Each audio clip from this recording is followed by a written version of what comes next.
What we have here, folks, is 2 credit cards from Merrick Bank. One is in Marie's name, and one is in mine. And this is what this has all been about lately. I've been ranting on social media about this bank, trying to collect a debt that's not in my name. Now you can see the 2 cards do exist. Marie is the card holder, and I'm the authorized user. So I thought I'd put them on the screen for now to show you. Marie picked that design. I think it's pretty nice. So this all happened in 2018. Marie received an application for pre-approved for $600 from Merrick Bank.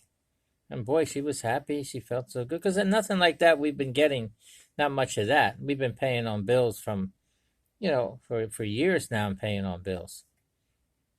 We kept getting credit and more credit, and I'm paying it, to keep our credit going. The problem was, by getting too much credit, that our credit scores weren't going up too much because we didn't have much available credit. I start paying Marie's credit down, and that's why hers was a lot better than mine. We both had a lot of the same accounts. Okay, so back to this now. So in 2018, this pre-approved offer came for double the credit line from Merrick Bank. Oh, Marie was excited. I was glad because she had a lot of lack of interest.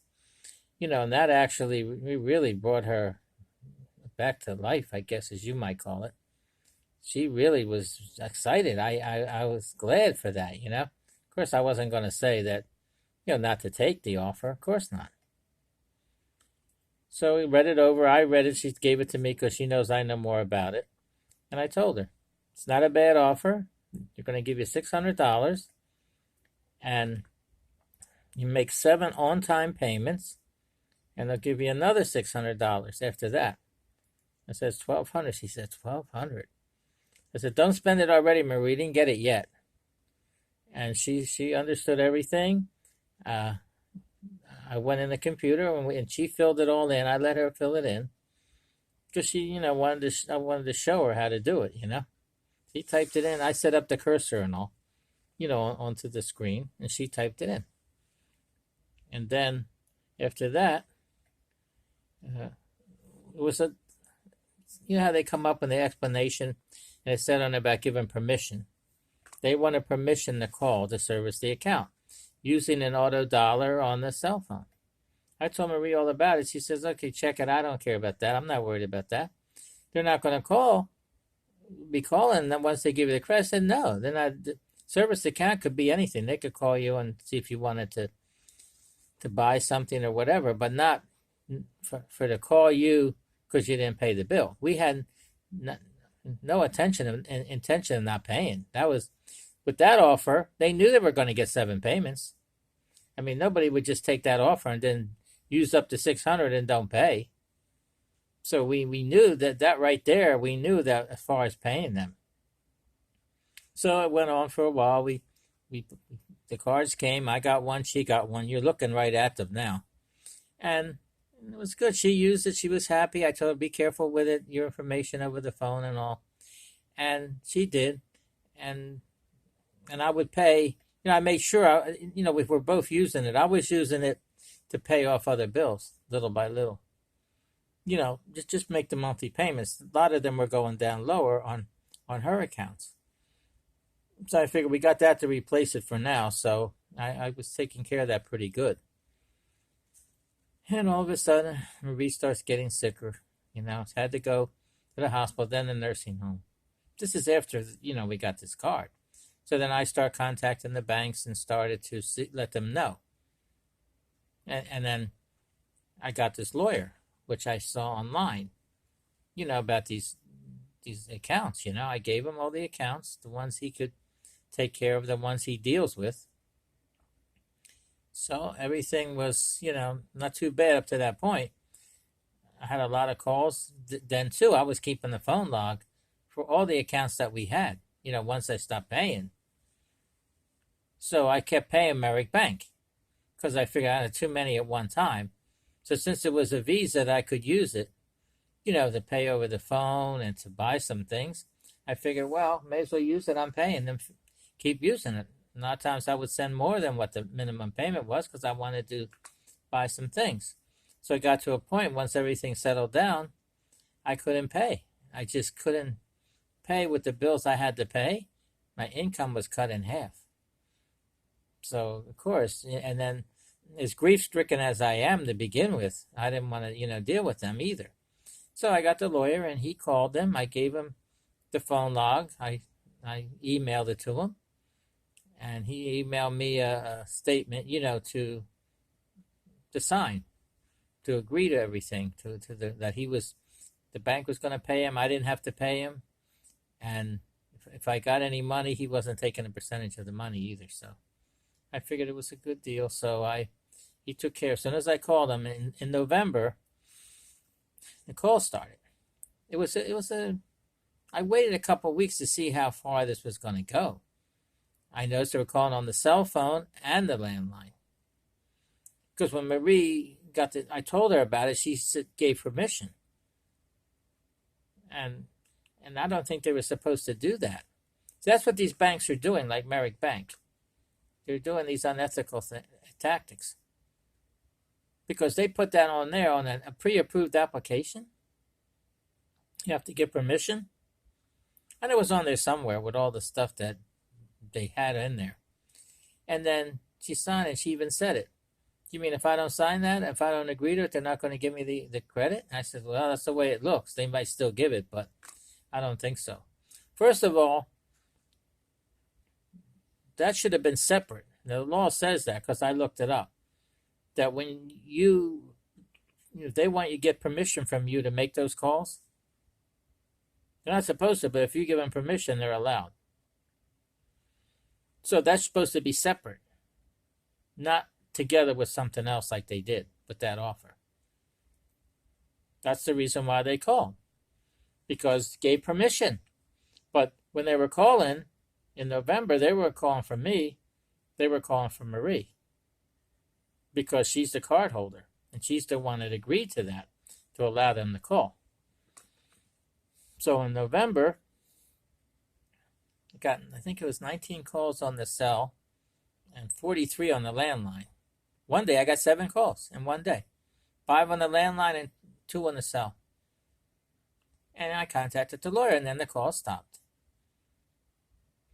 They stopped the cell phone first, like on the 15th of the month, and on the 17th, they stopped the landline. Like just stopped. Okay, so fine.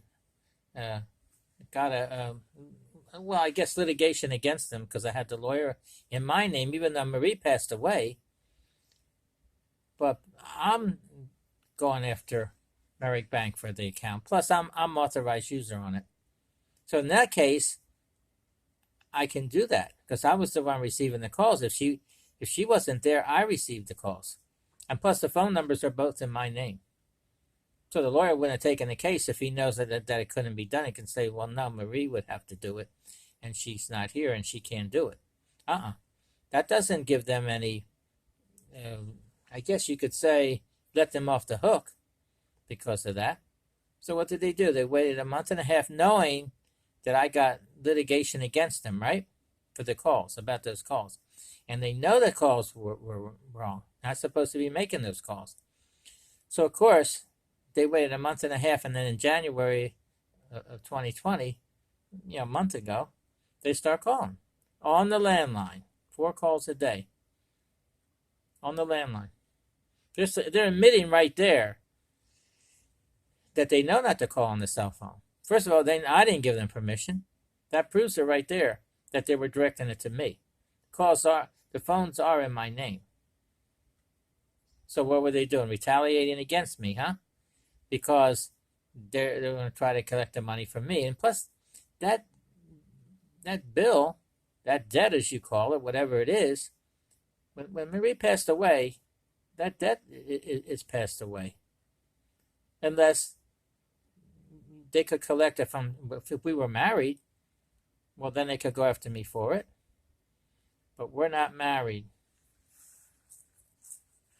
We've been living as man and wife, but we're not legally married. So that's what this is all about now. This is a different kind of case here. So, now I wasn't a joint card holder. I'm not a co-signer. I'm an authorized user. So if they're trying to call to collect from me, they're not going to get it. I call it a zombie debt. I heard that expression because if a person has an account and they pass away, well, that account is not really collectible unless they go after the family members or somebody. They still try to collect it from an estate or something. But otherwise, the debt is uncollectible. Every situation is different. It depends on the banks, too, how they want to go after it, If it's going to cost them more money than it's worth, they probably won't. In this case, what? Because I'm on there? Well, I'm the one doing this, not Marie, as far as going on social media and bad-mouthing Merrick Bank. I don't like it. I didn't like the calls the first time, and I like it even less the second time. Now, are they going to do it again because there's pending litigation? Well, go ahead. All I care about, the calls got stopped. And why'd they stop? They start calling again. I got, 19 on the cell phone and 43 on the landline in November of 2019. Now, in January 2020, I got over 80 calls on the landline. Don't you think it's too much? I mean, would you like it? I can't pay. They can call me 1,000 times and I can't pay. I know I can't pay, and I'm not going to run the clock on it anymore. There's a statute of limitations. It's 4 years in Pennsylvania. So it counts for the last payment, not when you open the account. So, of course, if I could pay, I would have paid. But I couldn't. So now all this would have been avoided.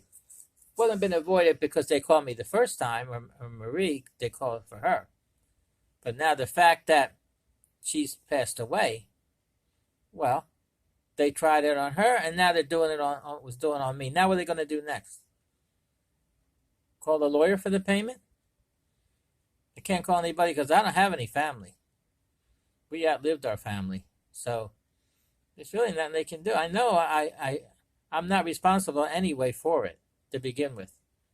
I called the customer service. One of the numbers that they keep popping up on the caller ID, I think there's 6 of them. 6, but there's 7 days. They use one number when they call you Saturday, and they call on Sunday, they use the same number. I think they're using all those different numbers because it probably goes to different customer care representatives, so they can divide the calls up better that way.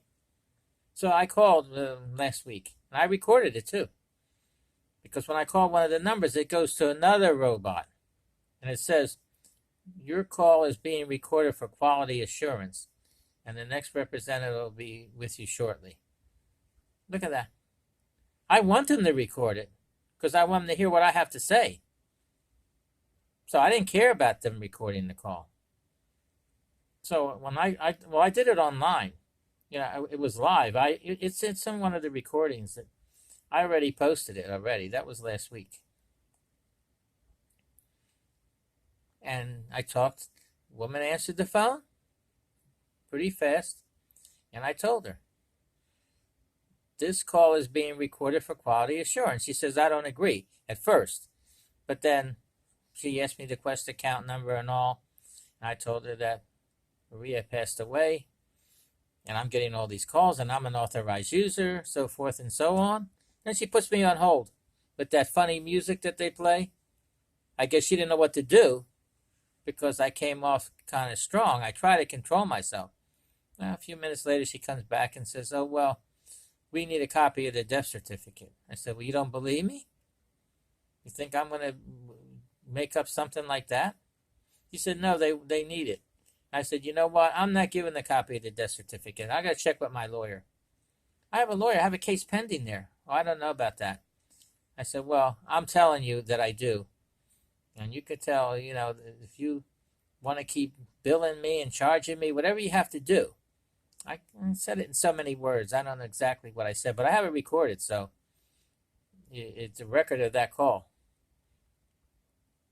So that, back to the calls again, that calling like they do, I know I never liked it. I've been putting up with this for a long time because I always having problems. Start paying the bills and all, getting the credit, trying to get our credit straightened out. Next thing, something happens.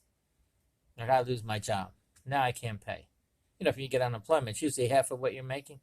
Here we go again. I had this happen. Different reasons, that I couldn't pay. And I went through it. I'm in my 70s and I have over 50 years experience with this. And Merrick Bank's only in business 20 years. But they don't know how to deal with the consumer. I'll tell you that right now. They're finding ways that they want to set up to kind of circumvent the legal system. There's going to be time for this. That's what's important, that you get a lawyer and make them have to pay. Because if they have to pay enough, they might say that this is not such a good system, calling people like that. They might realize that it's not, Because I know if it was so good, why am I so upset? Why am I bad-mouthing them on social media? I wouldn't be doing this. I don't do things like that. I have enough other things I put on social media. You can just look up my name. If you look up Frank Leeper on YouTube, all my videos will come up. So I don't need to be doing this. But I'm just trying to get the message out there that you don't have to put up with it, all these calls. You just don't have to. It's harassment. I don't care what they say. If you are a reasonable person, you'll realize that maybe you don't have to put up with it. But if you have to, it is annoying. They divide those calls up, and it's close together. Then they spread it out a little bit. Oh, it's like when they call me in January. They didn't call me on Sunday. They did in November. They didn't call me on Sunday. What they did was they called 4 times on Saturday, and they didn't call on Sunday, and then they start calling Monday, and they didn't call Monday till in the afternoon. What's that supposed to do? Give you a false sense of security? You relax, and bam, they get you. So it's more effective that way, huh? That's not harassment? It is to me, and I'm experienced enough to know when I'm being harassed. And the thing is, all the calls that I got, in November 2019 and now in January 2020, not one time was it dialed by a person. Not one time. It's all robocalls. Because on the cell phone, I don't know everybody's now with all these phones. It's not going to come up and say Merrick Bank on the cell phone. The number's going to come up and it's going to say what state it was in. Pennsylvania, New York, whatever. So they use the same numbers calling on the cell phone as they did the landline. So what I did was, when they called on the cell phone, I knew who it was, but they're not going to leave a message anyway. I have an answering machine on both. So I took the number and I went in and added to my contacts on the cell phone. I put Merrick Bank. So when the number come up again, it says Merrick Bank because I have it in my contacts. That's why they want to use the cell phone, because it doesn't come up. It's just because the number comes up. And by using different numbers, you wouldn't associate it. Now, I see that's another reason why I think they use different numbers. They use different numbers because on the cell phone, it just comes up the number and the state. That's why they're using different. Another reason. So when you look at the cell phone, you see all these numbers, you don't know who it is. Unless I said you enter it like I did, because I knew all their numbers from the landline. The laws are different on the landline and the cell phone. On the landline, they're supposed to put their name of the company and their phone number, and that's what they did. See how they abided by the law there? They're not leaving a message. I don't know about the message part. About auto dialing on the landline, I don't think so. I don't think it applies to the landline, so of course. But so they still can make those calls. But again, there's still harassment. It doesn't say how many times a day that harassment. It says they just can't call you before 8 a.m. or after 9 p.m. And that's what they've been doing. So 4 calls in one day, or 5 or 7, that's not too many.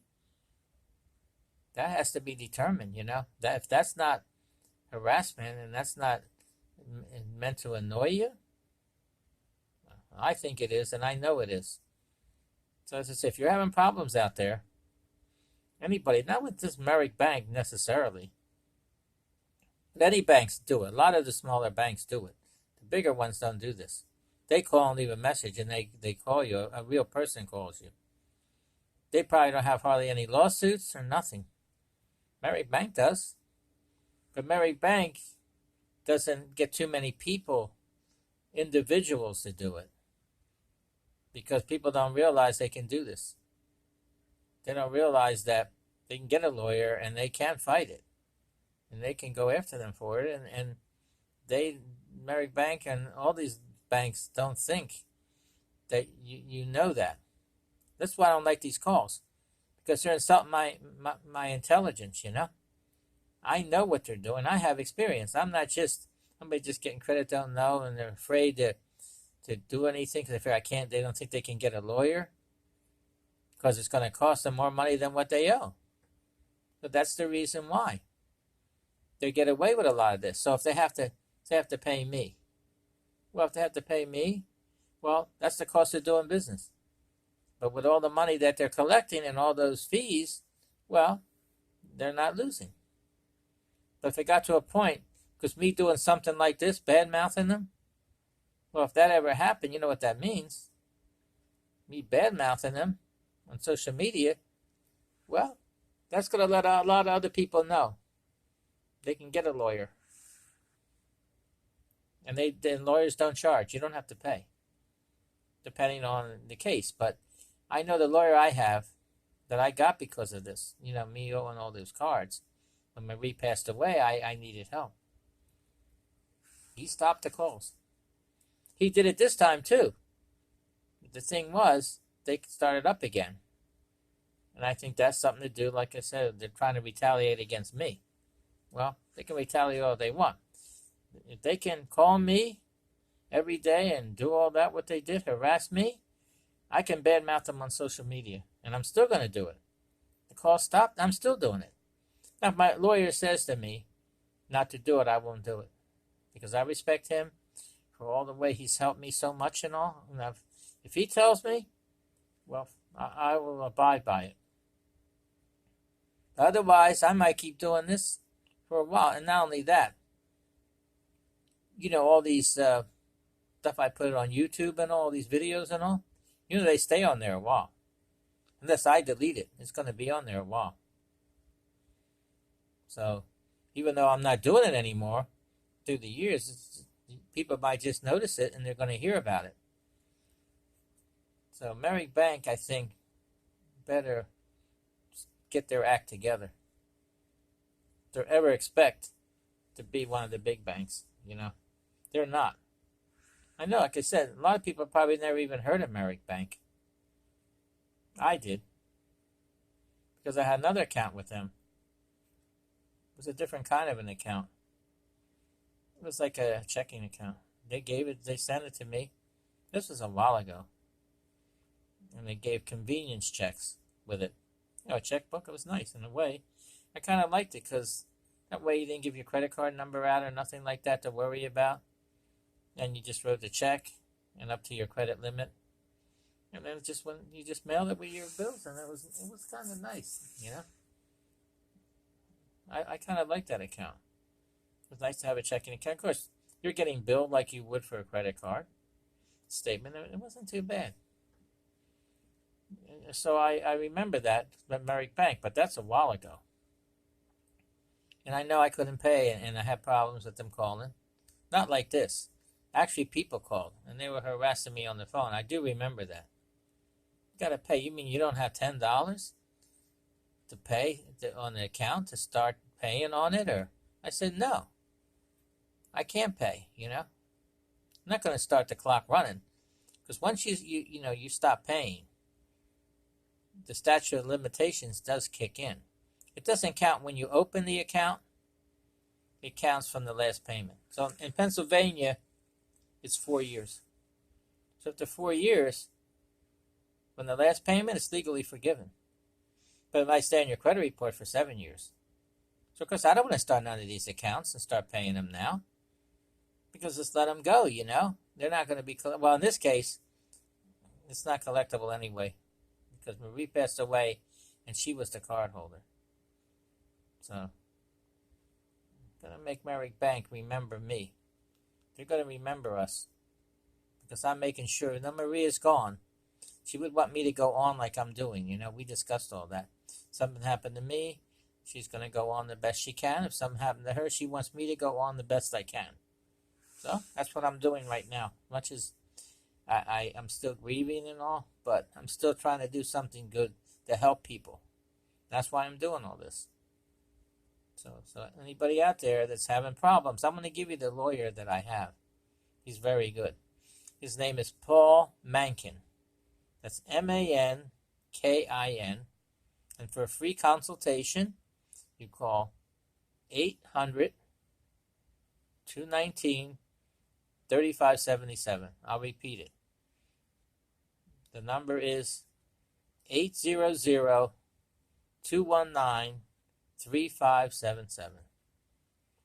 And he'll be able to help you. Yeah, he's helped me plenty of times. I endorse him all the time, and I always will, because I really appreciate it. So again, like I said, if you're having any problems, give him a call. I guess that's about it for now, but like, be careful with these banks, because, especially with debt collectors, because they're going to try to collect, because they probably didn't even, you know, they didn't even give the money for the debt. They're collecting on debts that are written off and all. So and they buy debts for pennies on the dollar too. So be careful with all that. Again, I hope this was helpful to somebody out there, because I've been doing this for a while now. In all January, I've been doing it. I was doing it for debt collectors before, but this Merrick Bank really ticked me off, and I'm still ticked off because, like I said, when I called the customer service, no, there's no remorse or nothing, you know, for my loss, no condolences. And I told the woman, and she said, "Oh well, Merrick Bank doesn't care about the money." I don't know who gave her that authority to say that. And why are they harassing people for the money if they don't care about it? They're not in business to lose. Of course, they don't have to pay any taxes if they had a loss. But they got all those write-offs and all those bad debts that they try to collect, and they write them off, and they deduct it from their income, and they pay less taxes. So they don't lose that much. They made probably more money on this account than what we owe, with all the fees and all. Yeah, so that's going to be about it for now.